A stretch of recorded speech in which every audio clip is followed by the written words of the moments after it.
Guys, well, I think we're 2 minutes in. We're going to get a few people floating through as we go along, but let's start.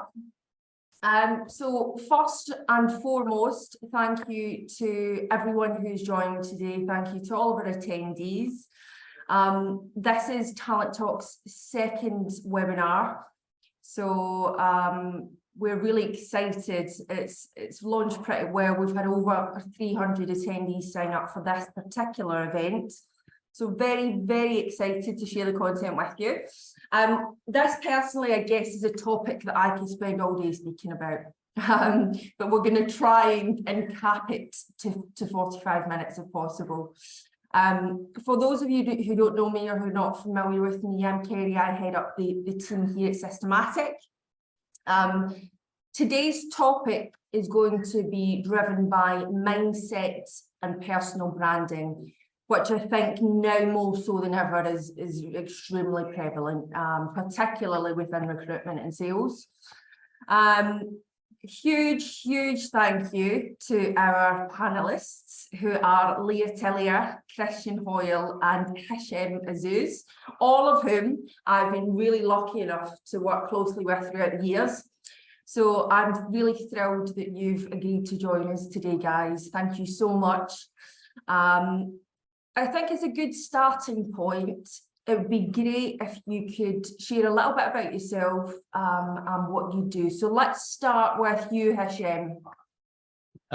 Cool. So yeah, Hishem Azzouz. For those of you that don't know me or who I am, but over the last 5 years, one of the things that I've been doing is I host a podcast called the Recruitment Mentors Podcast, which is formerly called the Recruitment Rollercoaster Podcast, where every single week I interview a high-performing recruiter or recruitment entrepreneur to dissect how they got to where they got to, you know, what they learned along the way, the challenges.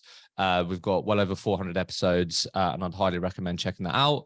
And then the business that I'm building and I'm the founder of is called Recruitment Mentors, and that is a all-in-one training and development platform where we partner with ambitious recruitment founders, and it's powered by top performers delivering practical training for today's market. And solely really the podcast and what we're doing, just really on a mission to change the perception of the recruitment industry for good. By making practical recruitment training and education available to everyone is the mission that we're on. Amazing. Thank you, Hishem. Leah? Hello, I'm Leah. I am a confidence coach. So I'm from Confidence Club and I work with leadership teams, new leadership teams, and more specifically, female leaders. So the work that I do is via workshops, one-to-one coaching and mentoring. The space that I am moving into at the minute is more so the one-to-one coaching space for female leaders. And that is often things that show up like imposter syndrome, kind of low self-worth, things that kind of that noise that goes on in your head when you step up into a leadership position. So supporting some lovely clients with that. Amazing. Thank you, Leah. Christian? Hi, I'm Hoyle. What I do is I work as a mindset coach because I've been an entrepreneur for the last 25 years. And as any of you know, it's the biggest test of your mindset, being a salesperson, professional. It's one of them things, everything goes on in here, success. So I look at people about making personal improvements. Hishem said it before when he talked about the podcast. He just said that everyone he gets on talks about their journey. We're all on a journey. It doesn't matter where we are, we can improve and get better. And I look at people getting inside the little box in here, asking them what it is they want to do to improve, and we find little ways to get them there. Amazing. Thank you so much, guys. Well, I guess without further ado, let's just jump straight into it. So this is more so a question for all of you will have experienced it either personally or throughout your journey in your career. Leah, you just touched on it. Imposter syndrome is a huge mindset challenge that everyone faces, something I personally have faced throughout most of my career. And I know that a lot of people do also. What's your experience from a coaching and development point of view, or personally, with consultants or salespeople that feel that their wins might be fluked or luck? You know, how can you deviate from that thought process? Let's start with you, Christian. It's always best to be first, isn't it? Say again. It's always best to be first. It's always best when you have to explain your joke as well when no one laughs. Feels like So I'm going to say this about when you say about imposter syndrome. I'm going to say that if you work at Morrison's and you stack shelves and that's what you want to do, you're never going to face it. You're going to go in, you're going to be faced with a lot of other things like boredom and a range of other things. But when you decide that you want to go into sales or you want to be an entrepreneur or you want to be professional and you want to advance, what you're basically saying is you're asking for imposter syndrome, because with every step you take, you're going to get it. Because when you start as a consultant, you want to be the next level up. As soon as you hit that next level up, you're going to think, you're not going to be used to it. You're going to question yourself because you've never done it before. So every time you go into something that you've never done, you're going to be faced with questions. Can I do this? But what you've got to remind when it happens, this is what you want, because you'd hate it the other way. You'd hate that thought that you weren't being questioned all the time. And the whole idea when you did whatever you did, started your journey, because you wanted to advance. And with every advancement comes questions, because you can't do it. And if the end for you is the CEO, every guy or woman who starts to be a CEO question themselves when they first do it, and they build the experience and they get better. Doesn't mean they're never going to question themselves, because every single day as a human being is different to the last. And we're always got whatever is in our life, whatever's in the environment around us going on. And I think you have to say, when it comes and you're left with that moment of doubt, that just remind yourself, that's actually what you want. You're here for that. And if you didn't get it, you'd be annoyed and frustrated. Yeah. And then more, we're going to talk later on about ways to deal with that. So when it does arrive, just accept it's there for a reason, because you asked for it. And once you start saying, I wanted this, you can start to understand it and develop it more. It's that whole thing of facing the fear and doing it anyway. The night I talked about this on Hishem's podcast, but it's 90% showing up. All your fears, you just have to show up on the call, in the meeting, in person. Once you get there, it's already happening, and you just follow it through and you'll eventually get there. I might have had it today about getting on this. As soon as you show up and you start to talk, it happens. Yeah. Amazing. Thank you, Christian. Leah, this is something that you must have encountered as a coach, a fair bit. Yeah, definitely. This is probably one of the reasons that I became a coach. So a bit of my personal journey is after I had my little boy. So my previous life, I've worked in agency, marketing agency. I had my little boy, went off on maternity leave, came back, was promoted to ops director, and just had major imposter syndrome, thinking, could I do it? Was I good enough? How have I ended up here? In my mind, it was, I'm a mum now. Can somebody who's a mum be an ops director of a business and do both? And that was the journey I went on, and that's why I ended up working with a coach and led me into this world. I definitely agree with the perspective you've just shared around you get the imposter syndrome when you're moving outside of your comfort zone. So when you move into a new space, you get all of those fears that come in and come up. Something that resonates with me as well around imposter syndrome is, especially for women or people from marginalized groups, underrepresented groups, it can happen to them because they don't see people like them in those spaces. So for me, I was sat in a boardroom meeting, only males, only white males. So it can happen because you're not seeing yourself represented in those groups. So yes, it can be about pushing yourself outside your comfort zone, but it's also about representation and having the right people represented in spaces. So as well as challenging yourself and having that mindset, it's also about having support systems as well. So whether that is working with mentorship programs, having the right resources around you, making sure the spaces that you're in are supportive spaces as well. Those are some of the other things that have supported me being a woman in what at the time was a very male environment as well. So it's having that perspective that actually you might be having these thoughts that you are an imposter. Yes, you can use your mindset around that, but also understand that maybe you're just not seeing people like you, and you might be the first person in that space. So making sure you have the right support systems with you. Amazing. Thank you, Leah. Certainly something I can I can agree with there. Thanks for sharing. Hishem, how about you in terms of imposter syndrome? You know, is it something you face personally, or is it something you've seen as a mentor?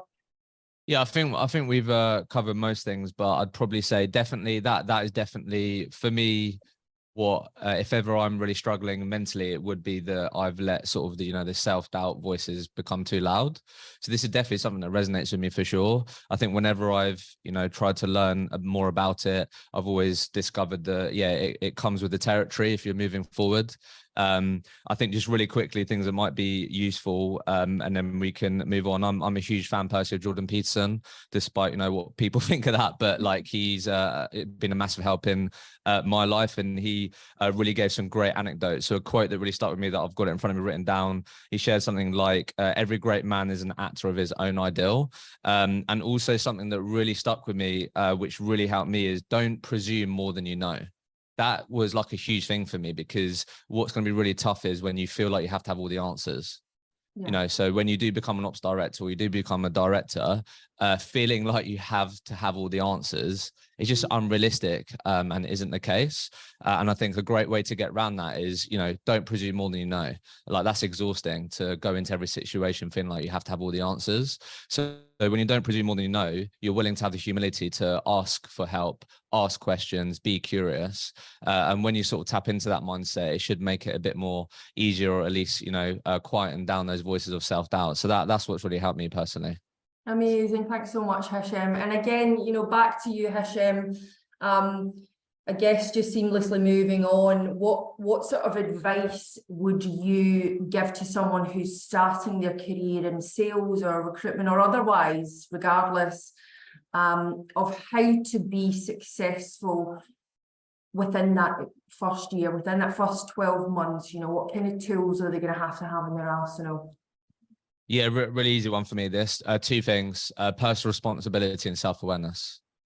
So firstly, personal responsibility. You will not be successful, if I'm honest, in probably most careers if you point the finger. Where you point the finger is where you give power. So if you don't, if you point the finger at your boss, you point the finger at your company, you're giving them the power. If you point the finger at yourself, you're giving yourself the power. So for me, it's personal responsibility. What can I do to improve? What can I do to learn? What can I do to improve my chance of being successful? I think if you have that mindset, particularly in recruitment and sales, you're going to have a way better chance of being successful, because when you're in recruitment, you deal with people. So if you keep pointing at the candidate, keep pointing at the client, you're going to struggle. And then self-awareness is just, as a human being, something that you want to try and cultivate anyway. So being aware of, what sets you up to have a better day, what sets you up to be more productive, what sets you up to be in a better frame of mind to go into your sales calls. Just being self-aware, to check in with yourself, to ask yourself things like, what did I do well this week? What did I not do so well this week? Why was that? So for me, personal responsibility and self-awareness would definitely be two key things if you want to be successful long-term, if I'm honest, but definitely in the first year. Amazing. Thank you, Hishem. Christian, what advice would you give to someone who's starting their journey in sales or recruitment? Well, the first thing I do, get ready to get some smacks in some faces often, because it's a roller coaster you're just about to think. But the great thing that I noticed about it, someone like, and you probably find this as well, Leah, I'm not a member of a team. So when I go in the recruitment places, I went in on Wednesday, one on Wednesday. I love being a member of that team for the day. The great thing about sales, you're a member of a team, and you land people in your team, there's some absolute winners in there. And it's like, being around the right people gives that inspiration to do it. But you've got to really, like, if you've ever faced rejection in your life, when you go to sales, imagine turning it up on the thing. It's going to go 10 times, 20 times, 100 times. The amount of times I see it that people are facing that and getting over it, it's like, that's for me one of the biggest things about being a sales. I love what you said. I'd say being accountable as well is another aspect of it. Being accountable for the things that go on and looking, where did you go wrong? How could you be better? And it's not, when you first start out, you're not going to be as good as you're going to be in 6 months, 12 months, 18 months, 24 months, but you're in a learning journey, and you can make your mistakes once, but just make it once, but be accountable. When you make it, look at why you went wrong in that instance and look at it for the next one. And I do notice in recruitment, you're absolutely awesome listening to your calls, getting feedback. There's lots of feedback going on, and just don't be scared of that feedback, because it's not, it's not saying to you, you're not doing it, it's saying it, we're on a journey of getting better, and this is a little stepping stone to help it. So don't see that feedback as, oh, done this wrong. You've not done that wrong. You're just on a journey to make it better, and you get better, you get the sales. So remember that. And when it comes out of commission, every bit of feedback is getting you more money long term. So if you see it like that and don't see it as a thing aimed at you and be accountable for that, I know that you're gonna ask me another question about the accountability thing, and I'll save it for that, but you be accountable for who you are, how you act, how you turn up, how you're motivated, where your drive is. Be accountable for all that. You're gonna do incredibly well. Amazing, thank you. And I guess, Leah, from a more sort of human point of view, what advice would you give, you know, in line with confidence, how to be set up properly from a mental point of view? Yeah. I think for me, and this goes into a little bit around what Hishem was saying, is that self-awareness. So you will have heard me bang on about this, Kerry, but just getting to know your own energy. I think if you're new to recruitment, if you're new to anything, like understanding how you show up as the best version of you is so important. So if you jump out of bed in the morning and that's when you have got your most energy, that's when you're going to bash the phones. If you know that you are going to, after lunch, take a dip, that's when you do your searches, your admin stuff. Get to know your personal energy, because when you know your energy, you know how to use it, and you know when to go and you know when to stop. And I think recruitment is very much it's a go industry. But for me, this question is about, like, if it's your first year, it's about not just going, it's like being sustainable, like how you're going to last. And you're not going to last if you don't know your own energy. And if you know when to go, that's when you make hay whilst the sun shines. If you know when to stop, that's when you bring it all back in, rejuvenate. And that means that you can keep repeating that cycle without the burnout, without falling off a cliff edge at the end.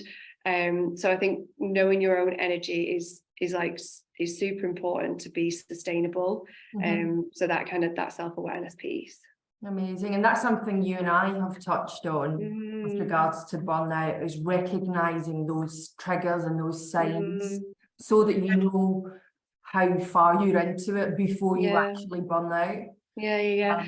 Really, and it's important, because if you know your energy and you know, like, what I like to call like energy drainers and energy gainers, if you know when you're in that kind of low energy, but you know what gives you energy, you can manage yourself so well without falling off a cliff edge. Or if you're close to it, knowing that you need to stop and know what's going to give you that energy back, so you're consistent, you can stay up there. That's how you become a high performer.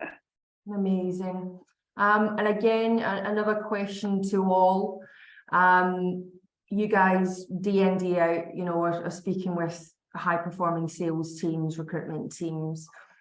What are some of the most common obstacles that the individuals that you're speaking with are facing, and what is your advice to mitigate some of those? Christian, I'll put that to you first. Well, I think the biggest thing people are facing at the minute, with all the recruitment places I go, it's tough, real tough at the minute. Jobs are not as much, the work's not as much, it's harder. People are having to do things differently, and that's what I'm seeing. Those who are doing well with it, I'll go in and they go, the market's they've dropped their available jobs to do, so they've started looking at how they do it and changing how they do it.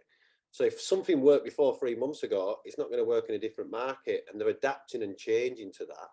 And it's never been a bigger, for me, I'm seeing those who shine, they're the ones who believe in themselves the most, carry the process up and keep going, because there's a lot of rejection.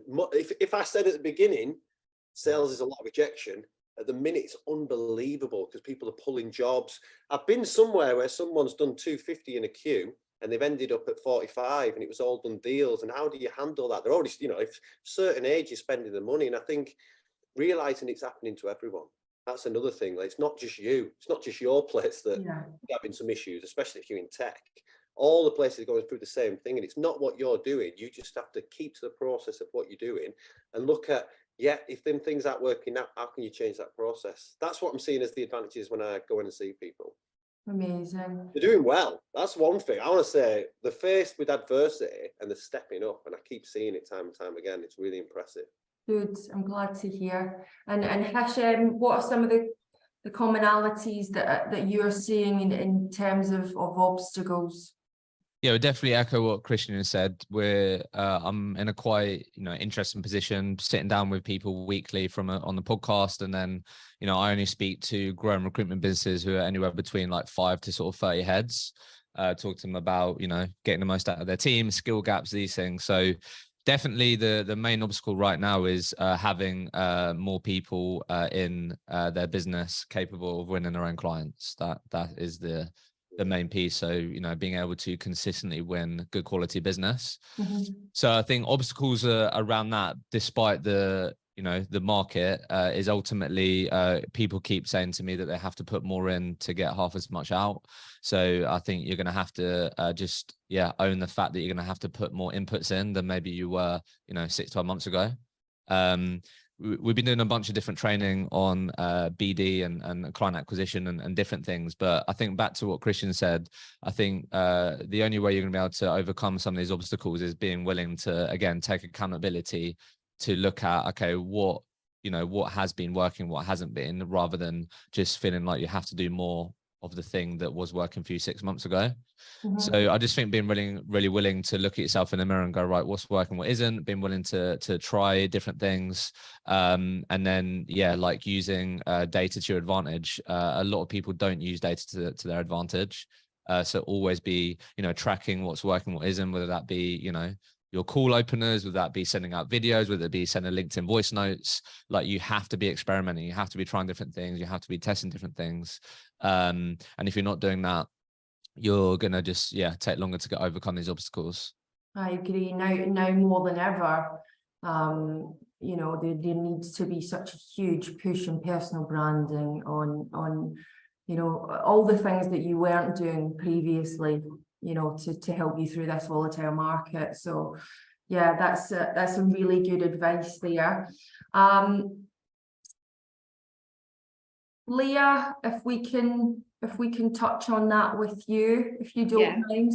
Sorry, the lights just went out. No, not at all. What are some of the obstacles that you've been seeing? Yours maybe from different areas, different challenges, but what sort of trends have you been seeing? Yeah, definitely. So definitely a common obstacle for me is the imposter syndrome that we touched on. I work with females and a lot of females, and that is something that comes up more often than not. And it's because a lot of the women I work with are high achieving professional women, and they often find themselves in spaces that they aren't always represented in. So that's something that we work together on, and it is a case of, like I said before, just finding those support systems, making sure that you have a coach or a mentor or somebody that you can rely on.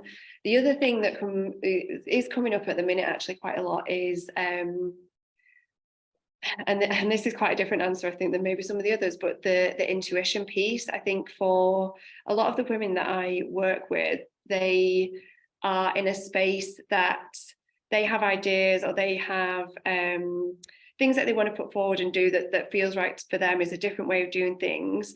But because it's always been done a certain way, because there's a lot of structure around certain things, they are kind of suppressing or not listening to that intuition and trying to, I guess, fit like a round peg into a square hole, and it can feel uncomfortable. So I think a lot of what I work with the people, my clients on, is around figuring out exactly what it is that they need, because quite often they don't even know, because they're so used to listening to the outside world and outside expectations. So like just peeling some of that stuff back and figuring out what it is that they need, and then also looking at how they then can communicate that and articulate that in a way that is clear and confident, and in a way that can get buy-in from the other people in the room, because just because it's not a way that it's always been done doesn't mean that it can't be done that way. But it's understanding like how to articulate and understand and listen to like what it is that your gut is telling you. Amazing, thank you, Leah. Guys, we're starting to get some questions through from our audience, from our attendees. So if you don't mind, I'm just going to sort of direct some individual questions at you all, if that's okay. Hishem, one for you. Personal branding more than ever, as mentioned before, is now more prevalent. What would you say are the main benefits of creating a strong personal brand for yourself, particularly in sales? And why should we be making personal branding a key priority? You make more money. Yes. It generally is actually as simple. It really is that. It's as simple as that. It really is. Look, particularly in recruitment, you know, we have a reputation problem. You know, perception is reality. So, you know, by building your brand, building trust, by showcasing you're an expert, you're a subject matter expert in your market, it's just a really important channel to be communicating that. When, you know, a lot of the companies that maybe you're targeting already have a preconception that, you know, recruitment agencies aren't that great, they don't deliver, I've been burnt before. So, you know, personal branding is like, I'm surprised it's still even a question, if I'm honest. In, you know, today's landscape, it's just such an important channel, and it isn't like required for you to be successful. Like, there'll be plenty of recruiters out there that haven't posted for however long. That's fine, but if you do want to have a competitive advantage, and you will still have a competitive advantage, still so many people don't post on LinkedIn, it's just something that you absolutely want to be doing. And it's just about, you know, giving you more ways to build trust, build credibility, and if you do it long enough, it will drive inbound opportunities, which is why I said the money piece. It just will. It's helped me throughout my career. I'm sure it's helped these guys as well. Like, the more you put out there, the more opportunities you get coming towards you. Amazing, thank you.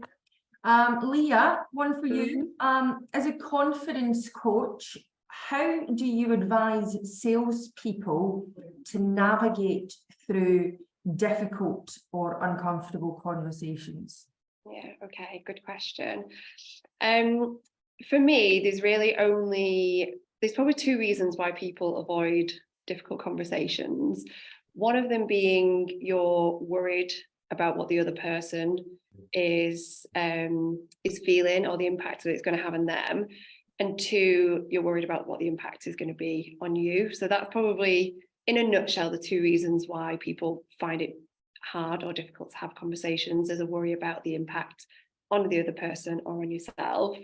And what tends to happen is you play the conversation out in your head and you go to the worst possible scenario, and then you don't have the conversation because you've already had it in your head. It didn't go to plan, so you're not going to have the conversation. So that's typically the process you'll go through time and time again.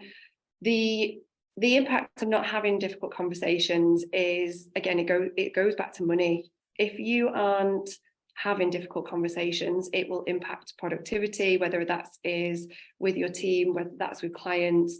There's an impact on the productivity, there's an impact on the relationship. And ultimately that's going to impact the bottom line. It's going to impact your sales targets and your sales figures. So that's the kind of, I guess, why people wouldn't have them and the impact of it. But when it comes to having difficult conversations, for me, there's three things that are important to having them.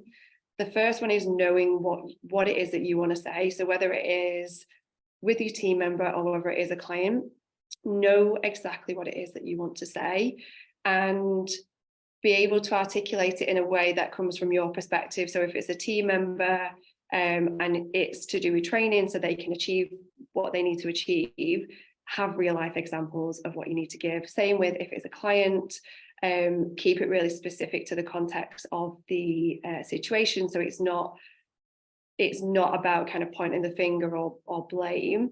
So know what you want to say. The second thing that I just think works amazingly is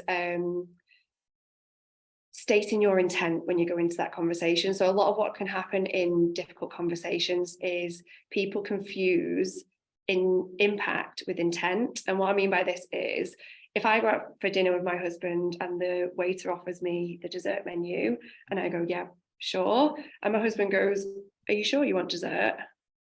Yeah, I'm sure. I take offense to that. I've done that a few times. Yeah, I take offense to that. There's a huge argument when we get home. But he says to me, no, babe, do you remember you said to me earlier this week you wanted to stop eating sugar, it's making you feel really anxious, you want to eat healthily to feel better.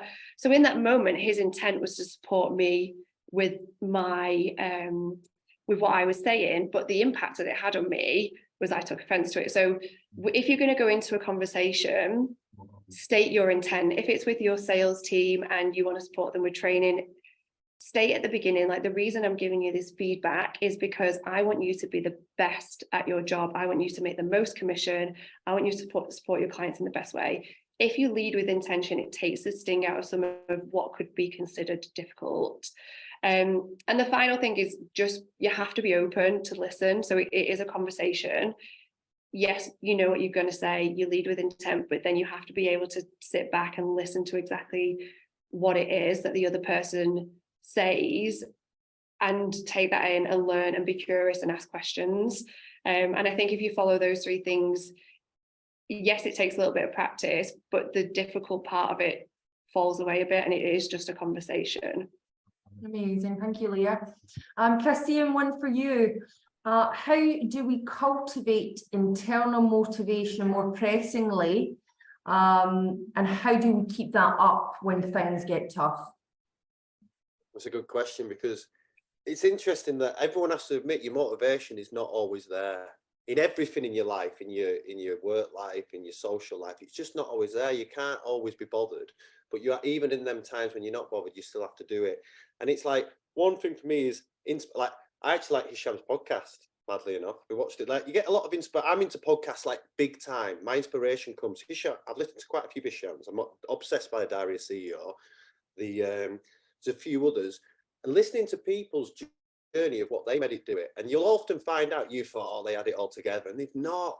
Everyone at some point is winging it. Even those, they might be really good now when they're winging it on the way up and they tell you about it. And it's interesting to understand that their motivation at different times have been tested, because life's happening all the time everywhere, and it's always going to be tested on that thing. And we need to, like, when we're not having it on that day, find a way that we put it in us. And it can be the routines that we do. So, like, for me, walking provides motivation for everything. Like, I walk every day, and I walk me. And it is exercise byproduct. It's a bit like money with what I do. It's a byproduct to the success. I actually love seeing personal improvements with people, but money comes with it as well. And obviously I wouldn't do it without it, but I'm not doing it for that, because on that day, I'm not thinking about how much money I'm getting. I'm getting the reward of seeing someone find something in them and move themselves on a little bit more. And that's what motivates me. And some days, and I know that you'll get this, Leah, being a coach is one of the hardest things, because you expect us to be motivated all the time. So there's a lot of visualization. There's a very famous reel of a Japanese guy that just been I think it was, they had the big problem with the nuclear thing, and there were some huge problems, and he gets outside his classroom. You see him walking down the corridor. He's absolutely dead. He doesn't want to do it. He stands outside, and he starts with a smile, because it's like you feel better with a smile. Before he goes in that classroom, he needs every one of them kids to see he's all right. I'm all right, so you can be all right. And he's not. You watch him walk down that corridor. He's not, but he's visualizing what he's got to do. He's reminding himself that people don't want to be around unmotivated people. People don't want to buy off them. People don't want to listen to them. People don't want to be their friends if they're like that all the time. And at some point, we have to take it on ourselves. Come on, visualization. I'm ready for this. I do it before every call. Before this one, I didn't actually do it because I was rushing. But most of the calls, I'm putting myself in a place, because I'm not always as motivated as I need to be, but I know I have to be. And without it, I won't be able to do what I can do, and people won't listen to me. So it's like, it's bigging it up and taking like an ownership of it and accountability of that and everything that leads up to it. Like last night, I was on my phone at 11:30 at night. I got to bed that's the latest. And I was doing it, and I thought, I know if I don't go now, I'm not as good tomorrow. So I went, and that's now become a bit of a habit of mine. But that's where my motivation comes from, by being realistic about myself. Amazing, thank you. If I may add something just really quickly, I think it just comes back to our earlier point, self-awareness. Like, if you were to ask a recruiter, like, what are some of your big goals, they'll be able to tell you. So I think, if you want to impact your internal motivation, you need to stop yourself and ask yourself, why am I doing what I'm doing? Yeah. You know, what am Yeah. I driven by? And have clarity on that. That definitely helps me for sure. Because when I feel the most unmotivated, it's when my head is just full of the direct problems in front of me. Yeah. And my head is just full of that. So what really helps me is I reconnect with what I'm doing. So, you know, when I've actually got clarity on that, and that requires self-awareness, you feel instantly way better because you're like, right, I'm putting up with all this shit because this is why. And normally there's a, you know, you're driven by and you're motivated by, you know, why you're doing what you're doing. So I'd probably say again, self-awareness is key. And you've heard us say that a lot. It is, and I do think it gets chucked around a lot. It's a hard thing to develop self-awareness. But I think it actually, you know, if you can, you know, start thinking about who you are, your energy, as Leah said, it helps you as an overall human being. It really does. It's surviving today's world. Amazing. Another question for you, Hishem. What is the secret to being original with consistent content or creating strong content ideas? ChatGPT. Good prompts. So the secret to being, or what was that? Sorry, individual or different? Yeah, so or what's the secret to being original with content and consistent in creating strong content ideas? So where do you take the ideation from? Yeah. So look, good content is content that is relevant for the person that is consuming it. So what I try to teach people, and where all my inspiration comes from, is my conversations, because I'm having conversations with people who I want my content to resonate with. So that's recruiters, that's recruitment owners. So that's the first thing to understand, like really simply. Good content is content that's relevant. So when it comes to that, it is just really getting good at turning on that mindset and wearing that hat when you're speaking to people, whether it be candidates, clients, you're speaking to people in your industry, in your market, that you are, you know, taking mental note or even putting notes in your phone of the common, you know, talking tracks that you're hearing. The common challenges that you're hearing, the common things that you're hearing on the phone. And that is where a lot of my content comes from, if I'm honest. So I think the way to be consistent is by having that mindset of, oh, this is the 5th person today that has told me that they're struggling with motivating their team, or this is the 6th recruitment owner today that has told me they want all of their people back in the office. I'm hearing that a lot, by the way. So it's like, oh, you know, that could potentially be something that I could talk about. There's probably other people thinking that, and it's probably, if it's relevant for this person, it's probably relevant for other people. So I think it is about just really understanding that. And then it is a muscle. It is something that you have to work on. Doesn't just happen overnight. Yeah, but I was going to say, you had to personally work on it, Hishem, or, you know, you just wired like that? No, not at all. Like, it's taken, I was sharing content when you weren't able to upload videos on LinkedIn. Like, I started sharing content on LinkedIn when I was in recruitment, which is now like 6 years ago. So it's a whole journey. So it is a muscle and you get better at it. But if you are, you know, consistently, because I have a meeting every week with my team on, you know, sharing content, and every week for 30 minutes, we, you know, use each other to share ideas on what we could be posting about. And it's always stems from what's going on right now, what conversations keep coming up, you know, what common bits of advice am I finding myself give. That's how I'd be approaching it. Amazing, thank you. Christian, another question for you. So comparing yourself to others is natural in sales and almost inevitable. Do you think this is an unhealthy habit people should kick, or something that can be harnessed for more positive outcomes? Depends if they're any good who you're comparing to. But ultimately, everywhere I go, I always say at the beginning, we'll get them all together. I say, find out who's the top biller. Put your hand up if you had over 100 grand. And I keep going till we find out who it is. And then we get to that person and I say, what this person is doing something well. So we need to start watching what they're doing and emulating some of the stuff they do. Some will be dead individual to them, because we're all different, aren't we? We're all, you know, you might not be able to do it as they do it. And it might be that they use a certain thing on the phone, but whatever is they're doing is working. So there's parts of it you won't be able to do because it's not your style, not how you are. But there's certain parts of it you think, they do that. They always check that. They always double up on that. They always make the phone call about this. So watching what the top billers do is obvious. You know, if you're a footballer and you want to score goals and there's a guy constantly scoring it, you're going to watch him and see what you're doing and practice it. But it's like, don't pick up any of their bad behavior though, because no one's perfect. And just because a top biller doesn't mean they've got everything going on. But I would say emulate the good stuff and just be aware that, you know, you are you, and your uniqueness sometimes doesn't go into that. You know, you can't be everyone else. You're going to be the best of you. And if you look at someone else and think, actually, I like their style. I always say, who in that room is inspiring you on the phone the most? Because I think such and such. And go, yeah, well, what do you think about them that they're doing? What are you not doing that you like what they do? Because you could look at including that in your calls. So yeah, I think yes, to a point, but be glad who you are and your uniqueness, and take that forward. But pick up the good stuff from everyone else, because the more good stuff, the more cash, and we're in here for commission. So mirror the good behaviours and bin the bad behaviours. I think just on that really quickly. So what I've found time and time again is it's way harder to keep the top biller title than it is get it.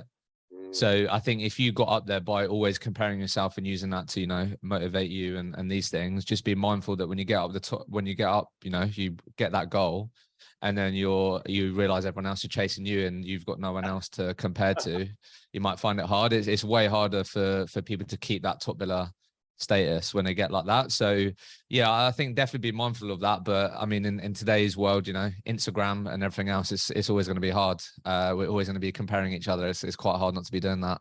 Absolutely. And one final question for you, Leah.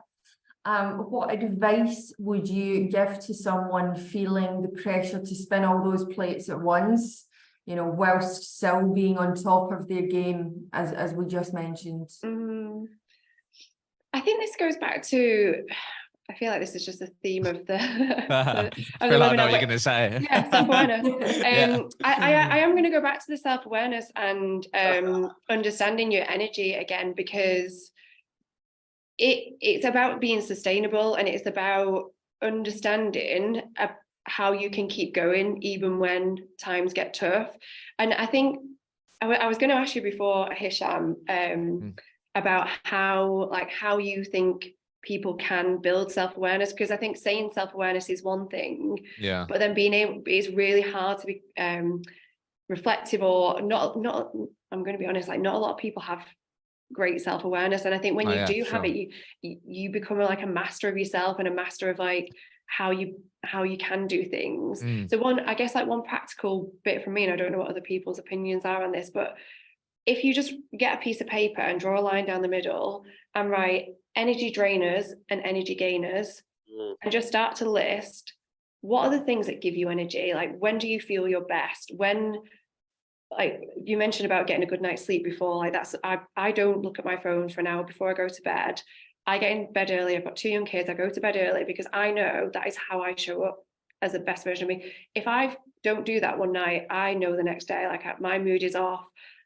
My energy then carries in a different way. So, but that's taken me like into my mid-30s to figure that shit out. So just like, what is it? Like, what are the energy drainers? What are the energy gainers? And if you start to reflect on that and notice, then you start to be able to master yourself and carry yourself differently and show up differently and be consistent. And you mentioned about like it's harder to be the top biller, like, than getting there. Again, that is a very different pressure. In place, doing all those things if you're in a leadership position. So yeah, being energy management, self-awareness. I don't know if we're going to have time to talk about boundaries, but boundaries is another thing, like knowing where you need to, if you know what your energy drainers are, how do you put boundaries in around them to stop them doing that, to stop it leaking out. So yeah, I don't know what other people's opinions are on like the self-awareness piece. Yeah, I definitely don't think there is a golden bullet on this, because I definitely agree with you in terms of the self-awareness piece, but definitely something that helped me on my journey, and it's like a continuous journey. But I would definitely consider to start journaling for most people, because I think it's just like what you said, Leah. It's like how many times. So what I really try and do, and I have more good days on this than bad days, but I really try and protect, a bit like yourself, Leah, but the other way, is I protect the first hour when I wake up in terms of not being on my phone. And the reason for that, no music, no podcast, nothing. And the reason for that is I want to give myself space to like process and like be with my thoughts. And I know that might be scary for a lot of people, but the reason why I'm doing that is like, if you were to think about the last time you didn't have any external input, or any external influence, like when was that happening? You might have, throughout 24 hours when you're not sleeping, you're scrolling at point, you're watching Netflix, you're, listening to music, whatever. Like, when was the last time where you literally were sat there staring at a wall just with your own thoughts? Like, it's difficult.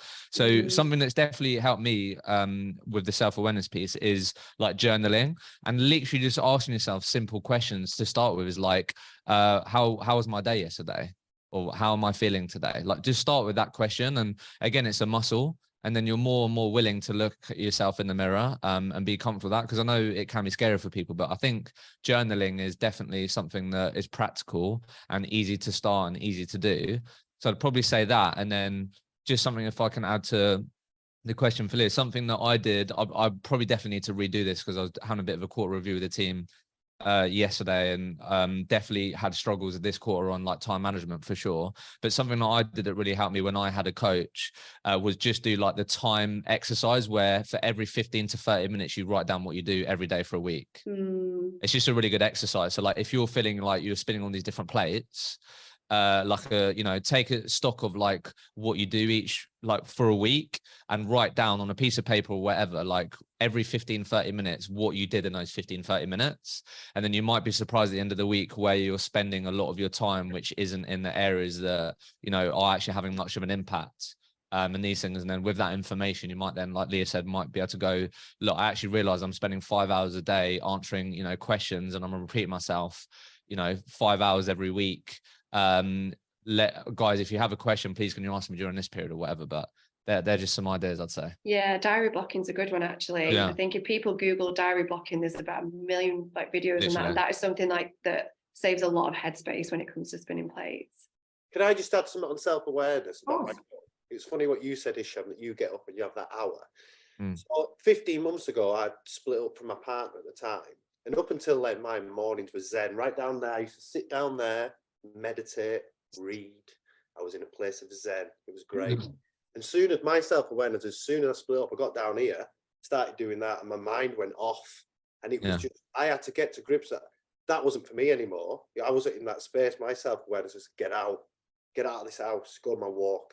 Because as soon as I went outside, them thoughts weren't there. I left them behind, and I could start thinking about mood for the day, my motivation for the day, and leaving that behind. And it's like realizing that at different points in your life, it might be different things. Like, I tried the journaling, did it once. I'm not a great writer. It just wasn't for me, you know what I mean? But I know loads of people, it's massive and it's really important for them, but it just wasn't for me. And that self-awareness, all right, that isn't for me. So what is finding what it is for you? You know what I mean? I'm back in Zen now. So, but I still go straight out and come back in Zen, because I quite like that now. I like I think outside is everything for me, and it cultivates a good mindset for me to start the day with. So that kind of self-awareness. One other thing, I loved it what you said about the energy. I've never thought of it like that, Leah, because I've got this thing. I've run a sales meeting on a Monday. I've pumped everyone to the I am so pumped in this meeting. End of meeting, I fall to the floor. And I don't know where to take that energy. I've often thought I need another one to give them that, but I need to reflect on that. It's only happened last week, and I think I need to really look at how am I going to maintain that energy off shift. I thought when you were saying that, I flipped to that. I thought it was so important. Great. Amazing. Thank you so much for sharing, guys. I really, really enjoyed your chat. Anyone who's watching the webinar who would like me to share the content with you, please reach out to me directly, Kerry at systematicrecruitment.com, or please feel free to reach out to Leah, Hishem or Christian directly if you'd like to know more. I wish we could speak all day, guys, but we can't, unfortunately. So thank you so much for your time. Really enjoyed chatting with you. Yeah, thanks for having us, Kerry. Thank you so much. Speak to you soon. Bye. Bye.